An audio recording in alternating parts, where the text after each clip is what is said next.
Дүйнө өзгөрүп, бизди жаңы сыноолорго салууда.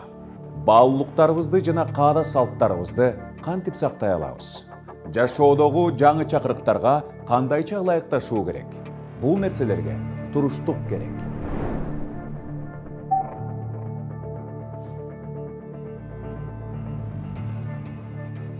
Кыргызда боорукердик жана айкөлдүк негизги баалуулуктардын бири. Ал Тургай Чыңгыз Айтматов адамга эң кыйыны күн сайын адам болуу деген. Бул эмнени билдирет? Демек, өзүңдүн гана жеке кызыкчылыгыңды ойлобостон, чындап жардамга, көңүлгө, мамилеге муктаждарга кол сунуу менен сый урматка ээ болуу. Сиз көрүп жаткан туруштук берүүсү, арыбаңыздар жана оорубаңыздар.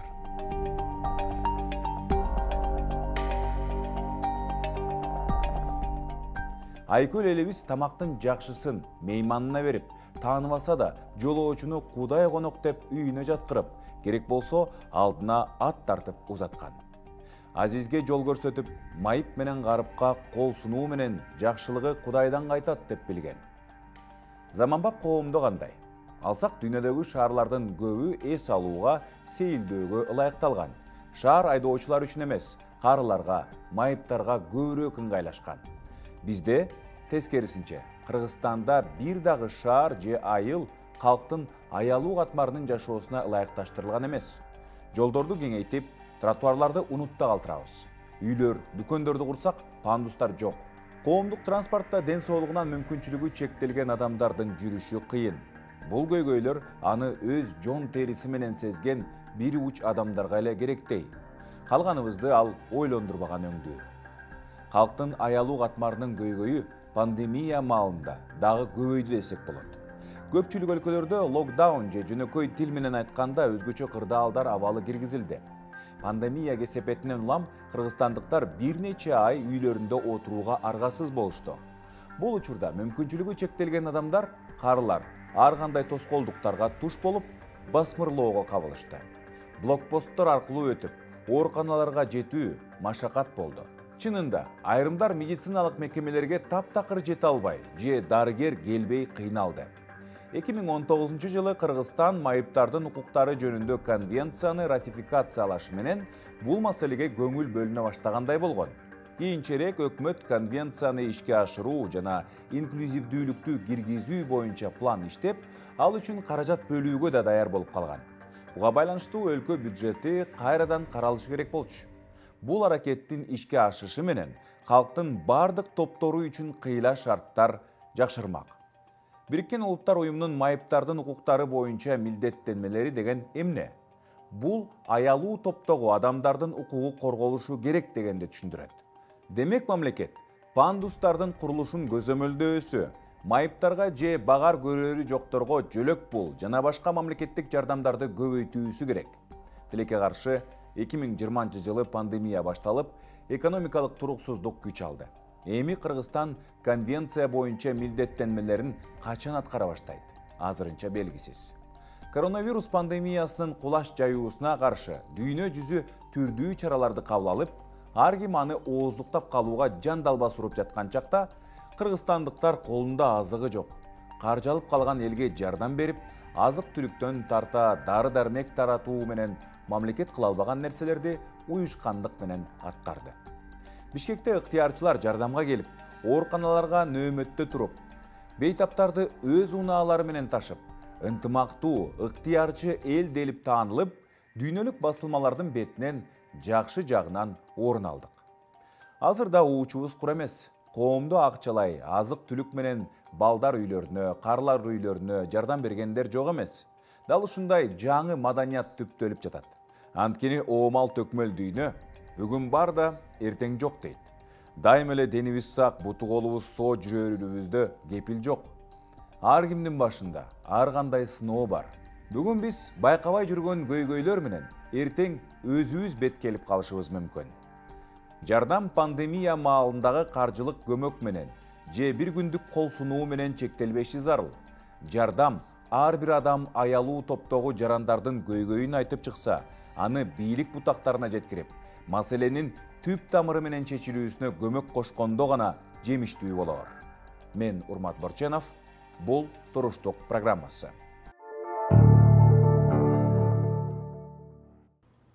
Туруштук берүүсү уланууда бүгүн бизде байланышта равенство теңдик майыптар биримдигинин төрайымы Гүлмира Казакунова бар. Саламатсызбы Гүлмира айым, арбаңыз. Саламатсыңар. Мен азыр учурда таллуу, көйгөйлүү болгон суроолорду узаткым келип турат. Калктын аялуу катмарындагы адамдар коронавирустан кантип коргонушу керек?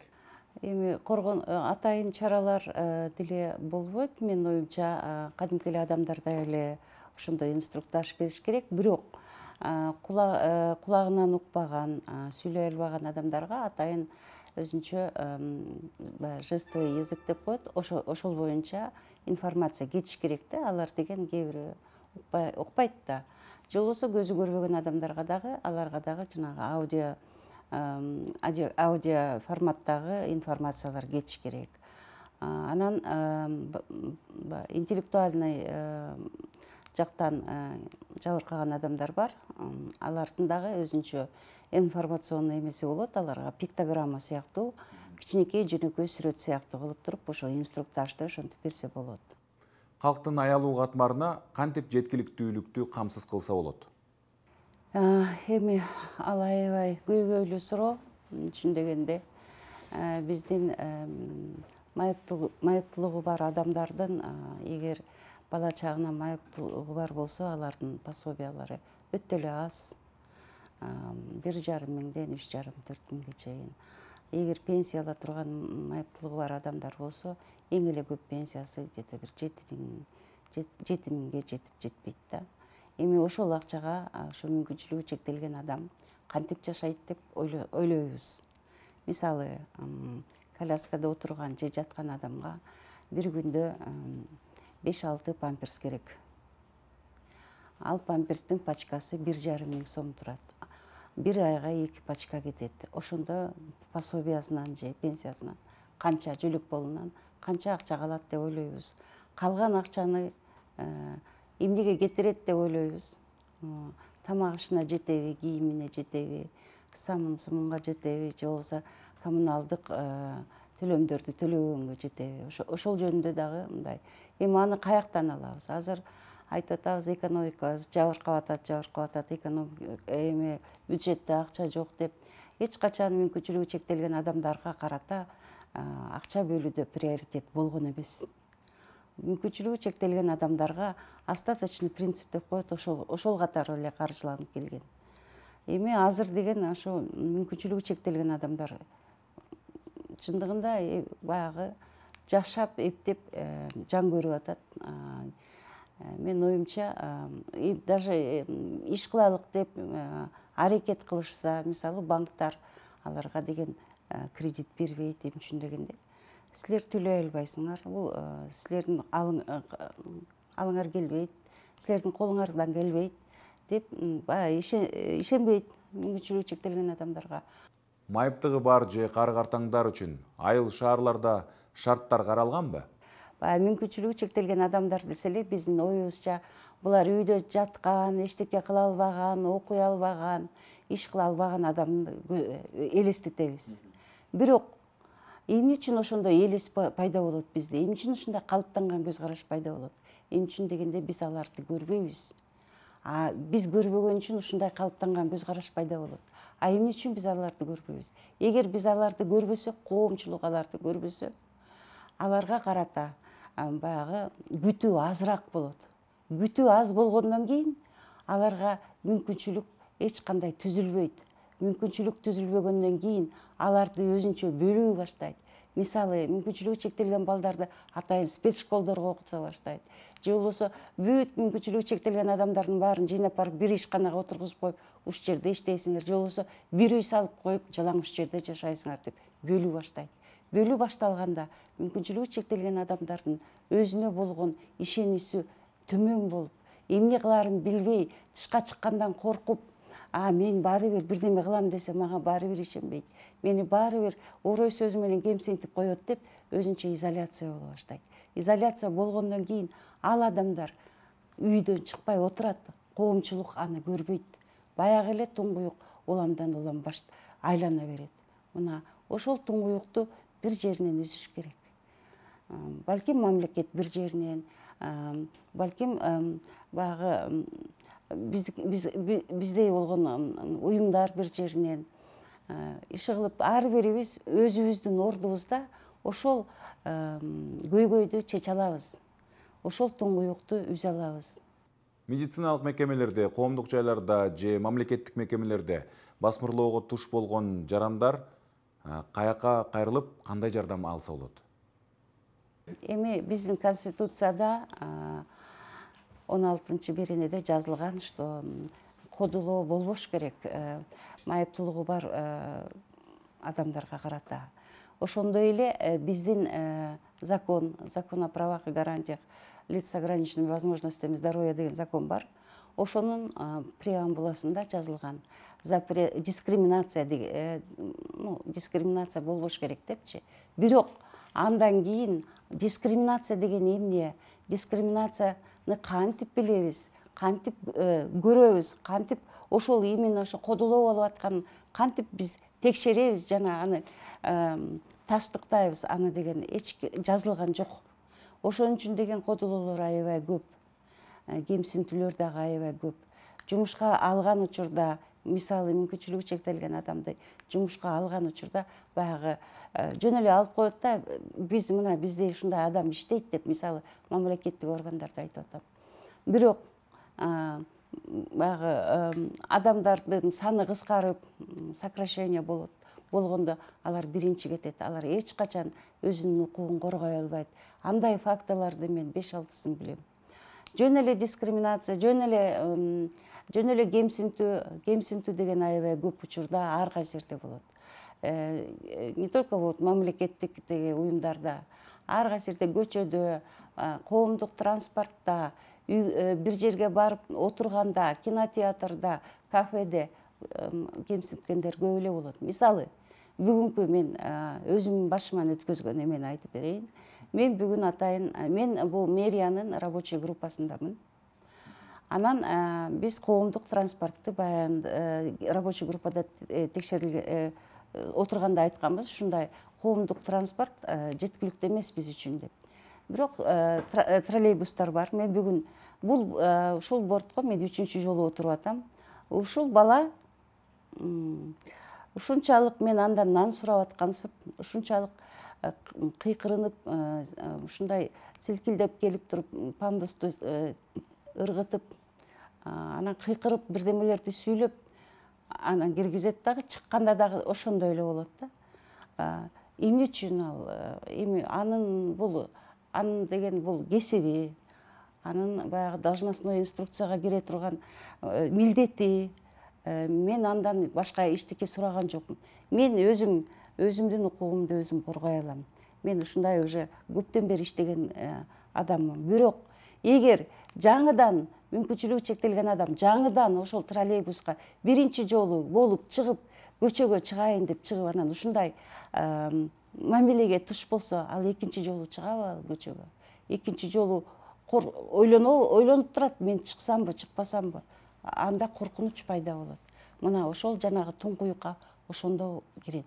Басмырлоо болгон учурда болот, уюмдар бар, атайын юридический уюмдар бар, биздин мүмкүнчүлүгү чектелген адамдардын укугун коргогон бир уюм бар, юридическая помощь лицам с инвалидностью деген. Анын фондунун президенти Толкунбек Исаков, ал киши азыр ошол мамлекет деңгээлде премьер-министрдин алдында координационный совет по делам лиц с инвалидностью деген түзүлгөн. Ошонун орун басары. Биз ошол жака деле кайрылсак болот. Эми ар кандай учурда ар кандай уюмдарга кайрылсак болот. Бир эле уюм деп айтканга болбойт. COVID-19 пандемиясы маалында калктын аялуу катмарындагы жарандарды ким өз карамагына алыш керек? Бул аябай оор суроо, мындай көйгөйлүү суроо. Эмне үчүн дегенде, ковид убагында биз өзүбүздүн башыбыздан ошону өткөздүк. Баягы майыптуулугу бар адамдар үйүндөн чыкпай отурганы менен алардын үнүн эч ким уккан жок. Алар акырын эле үйүндө кетсе кете беришти, же болбосо айыкканы айыгып калышты. Мисалы мен өзүмдү эле айтып кетейин. Эч больницага барганга менин шартым жок. Эмне үчүн дегенде, мен оорудум. Ооруганда эки жакка чалганда баягы медиктер башка адамдар менен алек болуп, биз баягы хронический больной, баягы кавычках больной болуп калдык да. Баары бир бул өлө турган адам, баары бир бул оорулуу адам, биз андан көрө соо адамга көңүл бурушубуз керек деген ушундай эме эч ким аны айткан жок, бирок баягы бар да ошондой мысль. Мамиле бар да ошондой. Ошон үчүн мен акырын жатып эле эми өлөм деп жата бердим. Бирок биздин волонтерлор ошол убагында келишип мени алып калышты да. Эгер менин баягы кесиптештерим, коллегаларым жок болсо, мен жөн эле акырын өлүп калмакмын. Ошондон кийин биз өзүбүзчө штаб түздүк. Штаб түзүп, ушу мүмкүнчүлүгү чектелген адамдардын спискаларын топтоп, анан биз ошолорго жардам бере баштадык. Дары жагынан, тамак аш жагынан, психологический жардамдарды бердик. Анан ким ошого баягы ответственный деп атпайсыңарбы, бул мамлекет.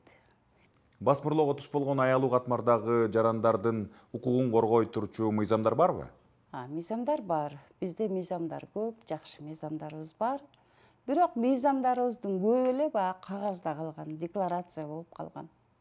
Азыр ошо мыйзамдардын баарын кайта карап чыгып, кайта өзгөрүү киргизип, жана биз айтып атпайбызбы, Конвенция ООН о правах лиц с инвалидностью. Ошондо 51 статья бар. Ошол биздин мыйзамдарды мүмкүнчүлүгү чектелген адамдарга карата болгон мыйзамдарды ошол конвенциянын статьяларына туура келбейби, туура келбесе, ошого оңдогонго биз азыр салым кошуп, ошону аябай талкуулап атабыз да. Бириккен Улуттар Уюмунун конвенциясын ратификациялоо менен майыптардын укугун коргоодо кандай иштер жасалышы зарыл? Эми конвенция 2019 жылы 14 мартта законго кабыл алынган, ратификация боюнча. Бул конвенция бул өзүнчө бир өзгөчө конвенция, эмне үчүн дегенде, бул конвенциянын содержаниясын жалаң мүмкүнчүлүгү чектелген адамдар, бүт дүйнөдөгү мүмкүнчүлүгү чектелген адамдар талкуулап, анан өздөрү жазып чыгышканда, бул конвенция мүмкүнчүлүгү чектелген адамдарга өзгөчө укук бербейт. Бул конвенция көрсөтөт, ушул улуттук мыйзамдар кантип аткарылыш керек, кандай жол менен аткарылыш керек. Бул өзүнчө инструкцияда эмне кылыш керек, ушундай укуктары корголбой, басмырланып корголбой атканда. Кантип бардык топтогу адамдар үчүн тең укуктуулукту камсыздай алабыз? Ошол ар бир адам, ар бир катмардан өзүн ошол коомдо ушунчалык эркин жана мүмкүнчүлүгү чектелбегендей болуп сезсе, ошол инклюзия дейт. Инклюзивдик коом дейт. Мисалы, инклюзивдик билим берүү деп атабыз. Биз балдарды алып барып эле мектепке отургузуп коюп атабыз, мүмкүнчүлүгү чектелген балдарды. Анан эле булар окуй албайт, буларды атайын спецшколго киргизиш керек, же коррекционный класска киргизиш керек деп атабыз. Бирок эгер ошол мектепте шарт түзсөк, пандустан баштап, программадан баштап, мугалимдерди окутуп, жана ар кандай шарттарды түзсөк, ошондо гана инклюзивдик мектеп деп эсептелет. Ошондо гана коом өзгөрүлөт, жана ар бир адам, ушул Кыргызстандын ар бир инсаны мүмкүнчүлүгү чектелгенби, же мүмкүнчүлүгү чектелген майыптуулугу жок адамбы, бирдей болот да. Ошентип ойлойм да мен. Көйгөйлүү маселелерди кеңири ачып бергениңиз үчүн ыраазычылык билдиребиз. Оорубаңыз. Рахмат, жакшы калыңыздар. Мен аябай үмүттөнөм, что биздин коом мүмкүнчүлүгү чектелген адамдарга болгон көз карашын өзгөртөт деп. Урматтуу көрөрман, биз менен түз байланышта равенство теңдик майыптар биримдигинин төрайымы Гүлмира Казакунова болду. Берүүбүздү улантабыз.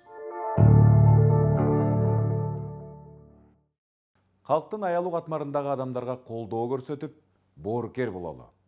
Каржы, жеткиликтүүлүк жана байланыш маселелерине туш болгон адамдар бар экенин өз көйгөйү менен алектенген коом унутпашы зарыл. Андыктан кошумча колдоого муктаж адамдарга кол суналы. Улгайган туугандарыңыз менен баарлашыңыз. Мүмкүнчүлүгү чектелген адамдарга жардам бериңиз. Жана алардын кандайча басмырланып жаткандыгын байкасаңыз, алардын укуктарын коргоңуз. Биргелешип гана коом аны көтөрө алат. Коронавирус пандемиясы учурунда дарыгерлердин жоопкерчилиги жогорулады. Медициналык кызматтарга суроо талап өстү. Бирок бул кыйынчылыктар дарыгерлердин бейтаптар менен айрыкча калктын аялуу катмарынын өз ара мамилелерине таасирин тийгизбеши керек. Биздин коомдогу аялуу жарандар бизде эле жашагысы келээрин түшүнүп, аларды экинчи планга калтырбайлы. Медицина жана башка муктаждыктар жеткиликтүү болушу керек. Анткени бардык адамдардын дарылануу укугу бирдей. Инклюзивдүүлүктү өнүктүрүү. Кыргызстанда бардык жарандар үчүн жеткиликтүү жана инклюзивдүү шарт жок экендиги эч кимге жашыруун эмес. Анын жоктугунан улам миңдеген жарандар медициналык жардам жана зарыл кызматтарды алуу көйгөйүнө кабылышы мүмкүн. Тыюу салынган мезгилдеги тоскоолдуктар, тамак-аш же дары-дармек сатып алуу сыяктуу негизги нерселерге таасирин тийгизет. Бул өз кезегинде жарандардын укуктарын чектейт. Мамлекет бардык коомдук жайларда инклюзивдүүлүктү камсыз кылышы керек. Эгерде сиздин чөйрөңүздө инклюзияга муктаж бирөө болсо, анда аларга шарт түзүүгө аракет кылыңыз. Санитардык нормаларды сактаңыз. Эгерде сиздин үй бүлөңүздө же айланаңызда башкаларга караганда тобокелдик топтогу адамдар бар болсо, анда сизге чоң жоопкерчилик жүктөлөт. Алар мүмкүнчүлүгү чектелген адамдар, карылар, өнөкөт же убактылуу башка оорлар менен ооруган адамдар, кош бойлуу аялдар жана башка адамдар болушу мүмкүн. Алардын ден соолугу көп жагынан бизден көз каранды экендигин түшүнүшүбүз керек. Санитардык нормаларды сактоо менен алардын ден соолугун тобокелдикке салуудан алыс болобуз. Басмырлоо жана укуктун тепселишине каршы күрөшүү. Пандемия учурунда көптөгөн жарандар стигмага кабылып, басмырлоо күч алды. Дарыгерлер карыларды же ден соолугунун мүмкүнчүлүгү чектелген адамдарды дарылоодон баш тарткан учурлар болушу мүмкүн. Ал эми мамлекеттик органдар же жеке уюмдар санитардык талаптарды шылтоолоп, аларга кызмат көрсөтүүдөн баш тартышы мүмкүн. Сиз ар бир адамдын жашоосу маанилүү экендигин жана ар бир жаран бирдей укукка ээ экендигин түшүнүшүңүз керек. Эгер сиз компаниянын ээси болсоңуз, анда бардык жарандар үчүн ачык болуңуз. Эгер сиз жөнөкөй адам болсоңуз жана жарандардын кодуланып жаткандыгын байкасаңыз, кырдаалды жөнгө салуу аракетин көрүңүз. Анткени коомдо алдуу менен алсыз, жакшы менен жаман эри шаркак жүрөөрүн унутпайлы. Боорукер болуп, башыбызга келген апааттан көзүбүз түгөл чыгалы. Сиздер менен мен, Урмат Борченов болдум. Келерки эфирге чейин сак-саламатта, аманчылыкта көрүшөлү. Дүйнө өзгөрүп, бизди жаңы сыноолорго салууда. Баалуулуктарыбызды жана каада салттарыбызды кантип сактай алабыз? Жашоодогу жаңы чакырыктарга кандайча ылайыкташуу керек? Бул нерселерге туруштук керек.